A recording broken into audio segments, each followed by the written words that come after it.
Doctora Verónica, muy buenas tardes. Mi nombre es Becerra Guevara Juan José, estudiante de laboratorio clínico de séptimo semestre paralelo B. Este es mi trabajo sobre tóxicos volátiles, el video presentación. Espero que sea de su agrado. Primero vamos a empezar con qué son los tóxicos volátiles. Como sabemos, los tóxicos volátiles o gaseosos son todas aquellas sustancias que independientemente de su estado físico puedan separarse de la matriz o de un origen que los contiene, por destilación o por cromatografía de gases. Entre estos están cianuro, formaldehído, metanol, etanol, cloroformo y cetonas. Ahora vamos a hablar de cómo entran estos tóxicos a nuestro cuerpo. En primera instancia, las vías de intoxicación más comunes van a ser la vía pulmonar y la vía digestiva. Pero también puede darse otro tipo de contaminación o otro tipo de intoxicación que puede ser por la forma o por la vía cutánea en el caso de usar sustancias lipofílicas. Ahora vamos a hablar sobre los tóxicos gaseosos. Como sabemos, estos son venenos presentes en el aire que generalmente se encuentran en estado gaseoso, por ende su nombre, y alcanzan el cuerpo por inhalación. En estos casos va a ser involuntaria.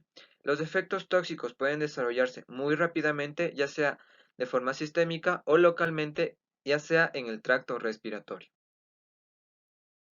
Ahora vamos a empezar con el título de Investigación de monóxido de carbono en medios biológicos. Primeramente, vamos a ver las características generales y los mecanismos de acción. Lo más importante a reconocer va a ser que la toxicidad del monóxido de carbono se debe a la combinación de la hemoglobina para formar la carboxihemoglobina. Como podemos ver en esta presentación, el nombre técnico va a ser COHB.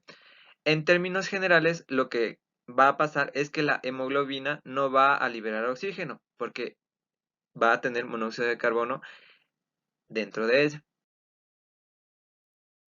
Continuando con los mecanismos de acción, debemos saber que las personas intoxicadas, cuando son removidas del ambiente en donde han sufrido la contaminación por monóxido de carbono y se las traslada a un ambiente libre de contaminación, su carboxihemoglobina desaparecerá rápidamente. Pero asimismo, la toxicidad del monóxido de carbono no solo interferirá en el aporte de oxígeno en la sangre, sino también ejerce un efecto directo al unirse a los citocromos celulares como los que están presentes en las enzimas respiratorias y la mioglobina. Una vez que ya hemos especificado qué pasa en la intoxicación por monóxido de carbono, vamos a hablar sobre las consideraciones generales en la analítica toxicológica. Primeramente debemos saber que en casos de muerte por intoxicación de monóxido de carbono, el aspecto del cadáver y el color carminado de las vísceras constituirán manifestaciones propias de intoxicación aguda por monóxido de carbono.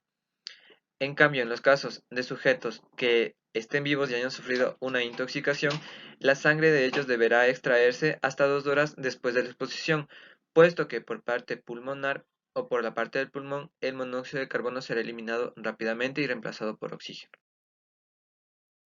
Ahora vamos a hablar sobre la toma de muestra. Debemos tener en cuenta que la recolección de la muestra de sangre debe ser obtenida por punción venosa con anticoagulante, preferiblemente con heparina, como podemos ver aquí, el tubo de tapa verde o con una jeringa, poniendo un poco de heparina en las paredes del tubo antes de extraer la sangre, evitando la formación de burbujas y la entrada de aire a la jeringa. También debemos tener en cuenta que no pueden quedar burbujas de aire al momento de la extracción, puesto que las burbujas de aire van a presentar errores al momento de la determinación. Ahora vamos a hablar sobre la determinación analítica de la carboxihemoglobina. Primeramente debemos saber que la carboxihemoglobina se va a determinar de forma cuantitativa utilizando métodos espectroscópicos que se basan en la absorción que presenta la carboxihemoglobina respecto a la hemoglobina normal. En todos estos casos se va a realizar la medición a diferentes longitudes de onda con diluciones adecuadas de una sangre normal y con la sangre de estudio. Ahora vamos a hablar sobre el ensayo de dilución y el ensayo alcalino.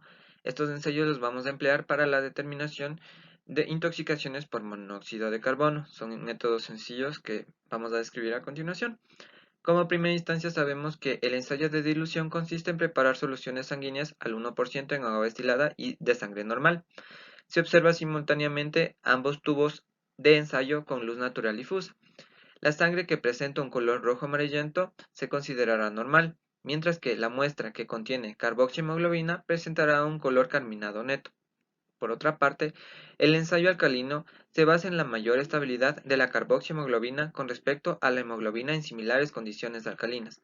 Para hacer este método vamos a utilizar un tubo de ensayo en el cual vamos a poner de 3 a 4 gotas o hasta 5 gotas de sangre a analizar, y en otro tubo vamos a colocar el mismo número de gotas de sangre normal. Después vamos a agregar 15 mililitros de agua destilada, dejaremos mezclar e incubar.